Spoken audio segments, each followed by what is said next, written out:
Whiskey Jason here, whiskey from the viewpoint of an American over here in Germany, tasting rare and exotic whiskeys. Today I actually got my hands on the Maker's Mark Cellar Age 2023 release. Yay, I'm sure you've heard about this. Everyone's talking about this. $150 recommended retail price in the US, and it's hit the shores of Europe just weeks after you have it in the US, if you've even had it at all. So that's a privilege. Thank you, Beam Suntory. Yes, Maker's Mark belongs to Beam Suntory if you did not know that. All right, so what do we have here? We have a limited annual release.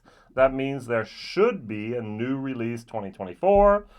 Just like we have the Four Roses limited release, we have here our Cellar Aged. Now, up until this year, Maker's Mark has, with a passion, absolutely refused to have an older product. Why? Because the family, the Samuel family there, basically always said, no, we don't want woody, we don't want wooded, over-oaked whiskeys. That's the word I was looking for, over-oaked. And so what they did is they had this nice little hill, they took some dynamite, blew a cave into that hill that I was in when I visited them there. There they normally have, at the very beginning, they aged their nice little 46 there, Maker's Mark number 46. So they empty the barrel, put another 9 little staves in there of toasted European oak, French oak, and then they let it sit there for 9 weeks. Now, when I was there were barrels there. Some of them were for restaurants. There was Private Select, which also resulted from the 46. And there were also some for other things. What's that for? For other things. So that's what we have here. So we have a total of my eyes. We have 13% whiskey aged 11 years, and we have 87% of the whiskey aged 12 years. Normally, Maker's Mark does 6-year-old product. So what they do is they have 6-story rick houses, and so the barrels at 5 and 6, after I think 3 years or whatever, are moved down to 1 to 2, and the barrels from floors 1 and 2 are moved up, and the barrels at 3 and 4 remain there. Now, many people in Kentucky said, I've never seen the move. I've never seen the move. So I don't know. That's what the story goes, is they do that, all right? So they do rotate their stock. Now, what they do is they basically take a 6-year-old whiskey, then they take it out and put it into their cellar. They call it a cellar. I call it cave, like a bat cave, but they call it a cellar. So, and that is, it says here, aging our whiskey for over 10 years wasn't something we ever did. Not because we didn't believe in it, but because we hadn't found our way of doing it. Now, Maker's Mark Cellar Aged defines an older whiskey that's distinctly Maker's by embracing both the unique impact that our warehouse and cellar maturation have on flavor. We have created an older expression that is rich and more complex while staying true to the founder's taste vision of bourbon without the bite. So that's what that is here. All right, so we want a bourbon without the bite. Now, we can get this over here at one shop for 138 euros. Another shop has it for 148 euros. So usually, first of all, it takes 3 to 6 months. Usually you get the limited releases from the States over here. Second of all, there's like 4 or 5 middlemen in between, and so there's always a markup, and a markup. Beam Suntory, I must commend you. You released it the end of September in the US. In October, you released it here in Germany in travel retail with the UK together. And at the beginning of 2024, it should hit Tokyo, Japan, and Singapore. And so we've gotten this whiskey right away. The very first thing I have to mention is the color. So there is a tad bit darker than the 46. Now, I could take over here the standard Maker's Mark. We're talking 20 euros. We're talking 40 euros. We're talking 140, 150 euros. Let's go for 140. Basically, this is the cask strength, which costs over here 80 euros, just in a little bit more of age. All right, so the cask strength, which I don't have, that would be the better comparison. So we at the moment have 2 cask strength versions. We have one with 54.3. And we also have one at the moment over here with 55.2. Now we do have some of the wood finishings. We have here what was it here? Is it okay, we still have one of the SE4 times PR5. We have the marriage of virgin toasted American and French oak staves.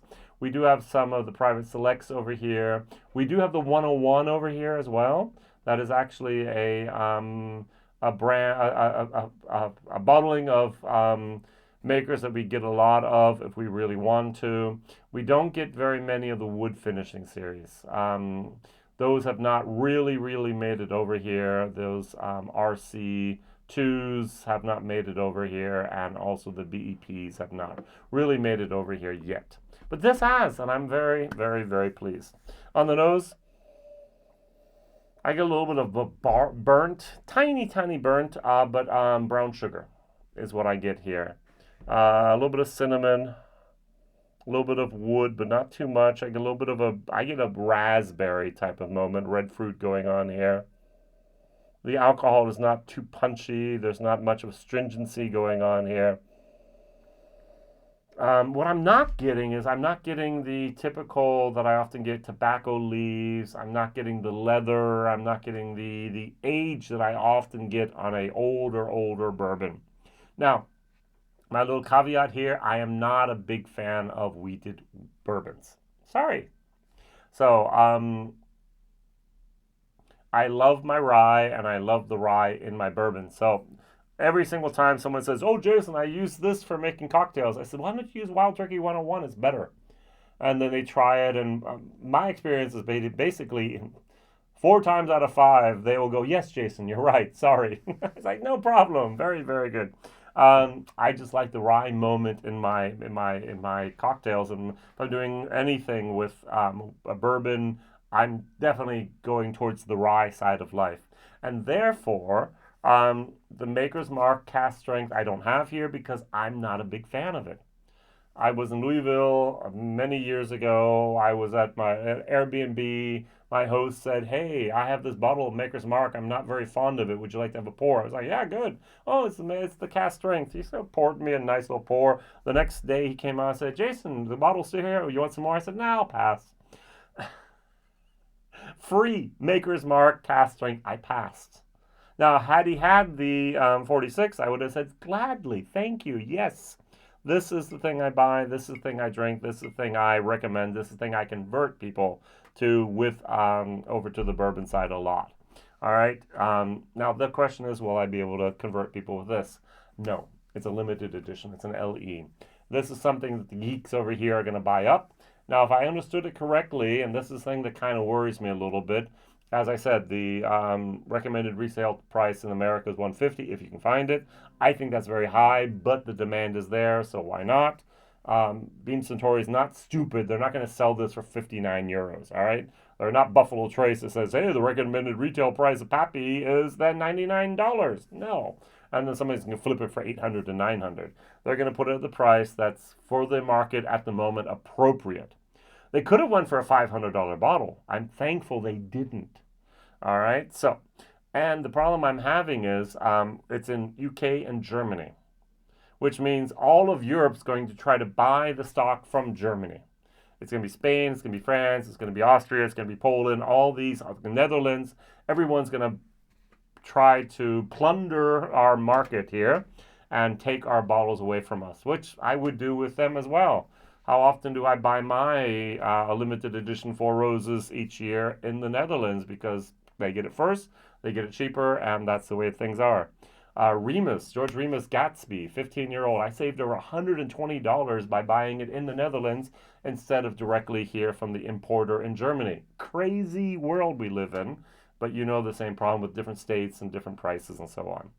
Good. I hope I've given it enough time. Yes, it's a neck pour. I just opened it up for my German video. I'm just doing it now for my English video. But I like the fact that we have older whiskey here. We have cast strength. We have a limited edition at a price which is comparable or even cheaper than in the States in some cases. All right, on the nose, I've talked about that. I like this nose much better. This is I have the leather. I have a little bit of the tobacco leaves. I have that woodiness that I just love. That European, those French oak staves really does a great job with this whiskey. Cheers.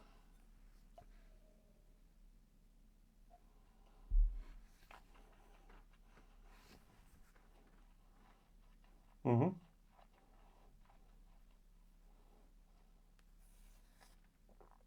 Interesting enough, I tried the whiskey in my German video and I was like, it's a B minus. I might be able to go for a B. Now, A is why haven't you bought it? It's not an A whiskey. It's not one of these. I'm jumping up and down my seat and going to go click, click, click and go buy 3 and bunker them and put them away in my shelves and enjoy them over the next 5 years. No. I bought 2 bottles. I shared 2 bottles. And the question is, will I buy a third and maybe put it on my shelf? And the next year, when the next single release or limited edition comes out, will I compare the two? This is not something I'm going to bunker. This is not something I'm going to cherish as one of my most valuable bottles ever. This is very good whiskey, but it's not unattainable. All right, so value for money, I'm going to give it a C minus minus. Why? Because this is something for geeks. This is something for freaks of American whiskeys over here in Europe. And if you can find it for the recommended retail price of 150 euros, 40 euros, 130 euros, whatever, buy it. If you have the pocket depth, if you have the spare change to do that. What I would do is I would go out and buy 3 of these, 4 of these almost. All right, so this is what I would go for. You can go for 2 cast strengths and 1 of these. You can do 2 of these and 1 cast strength is what you're going to get for 1 of these. Do I get the age? No. Do I really get the age here? No. It's on purpose and it's interesting, and yet it has that. It's silky, creamy, okay, but it's not wow, and that's okay. I'm not the best person to talk about wheated bourbons about. So, one more little taste, go over here and show you the difference in my facial expressions.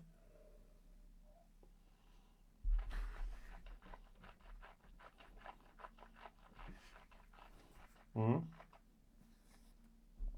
I don't give many B's, so it is a very, very nice whiskey. It's got a little bit of that. It's got a tiny little bit of honey, and it has a little bit of honey with candied raspberries. So dried raspberries and honey is what I would say here. Very interesting, very nice, very good.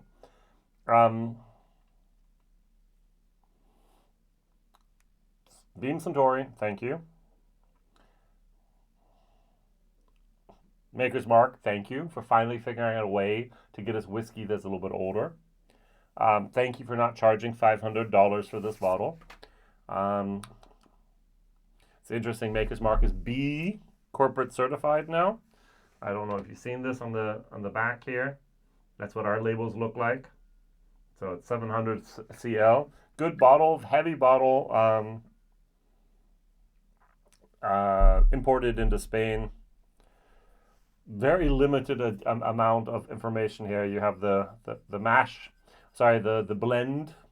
You have over here the ABV and how much is there, the proof, and you have the release. That's it. I mean, that's almost the minimum on information you can give to anyone and still have them okay. You have the wax dripping down here. I think that's great. Now, just as a comparison real quick, the 46.